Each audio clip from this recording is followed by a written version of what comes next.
What's up, guys, and welcome back to Book of Entertainment. So, there are some EFF supporters online on social media, and they are requesting Cyril Ramaphosa to appoint Sihle Lonzi as the Minister of Education. And they're saying, the guy Sihle Lonzi, he has so much capabilities that if he is appointed as the Minister of Education, that department would be like 100 times far, far better than what it currently is. So the question is, why Sihle Lonzi, to be appointed as the Minister of Education? This is because of the resume of the guy, is the leader of the EFF Students Command, the work that he did, to garner massive support for the EFF at different universities across South Africa, and the work that he is doing in Parliament for every student out there, even if you are not an EFF supporter. So Sihle Lonzi is working very, very hard, for all students out there. But the question that is there, is that can Ramaphosa appoint someone who is not in the GNU, because the EFF is not in the GNU? In the EFF, as we all know, they refused to work with the DA and the VF+.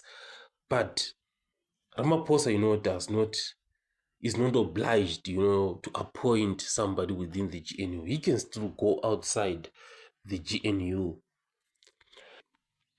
So let us look at Sihle Lonzi and this work that he has been doing, for the students out there who are in the education sector. And there is one big thing, that Sihle Lonzi has been pushing in Parliament over and over again, and it is the student debt cancellation and outstanding fees.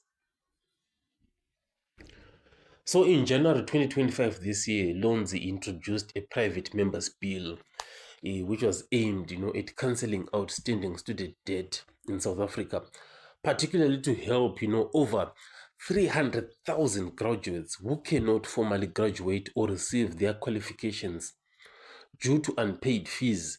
So in those 300,000 graduates, there are EFF members in there, the ANC members are in there, the DA members are in there, the FF plus, everybody, so you can see why this guy is very, very much capable to be a minister, and that's why the EFF supporters are pushing for the guy to be put in that department.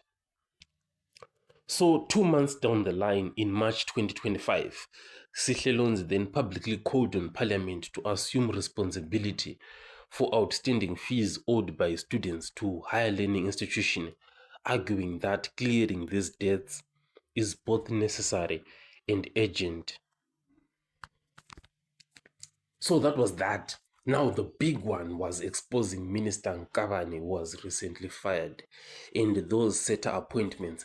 In May 2025, Lonzi challenged the appointment of SETA board chairpersons, highlighting that, Mantashe, this guy Weyambo Mantashe, the son of ANC national chairperson Kwede Mantashe, had been appointed as a SETA chair. So he was accusing the process of nepotism in something called like political engineering.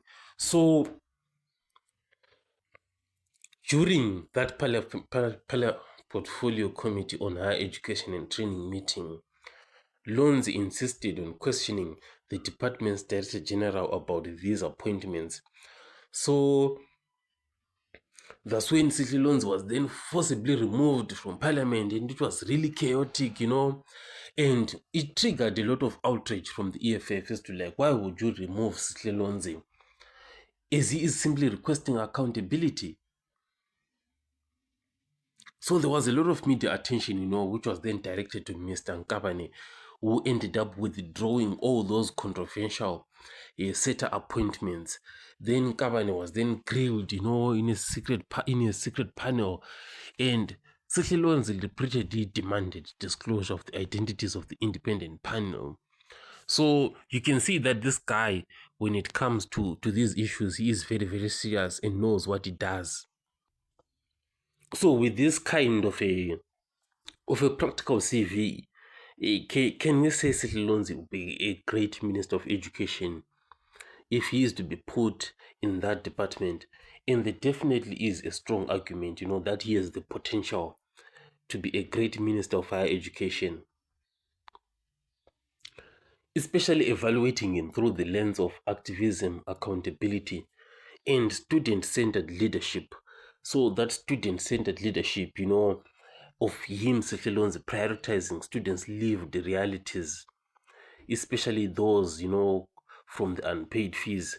You can see that the guy knows what he's doing. The anti-corruption stance, this one is very, very important, eh, for exposing companies, set appointments, and demanding transparency.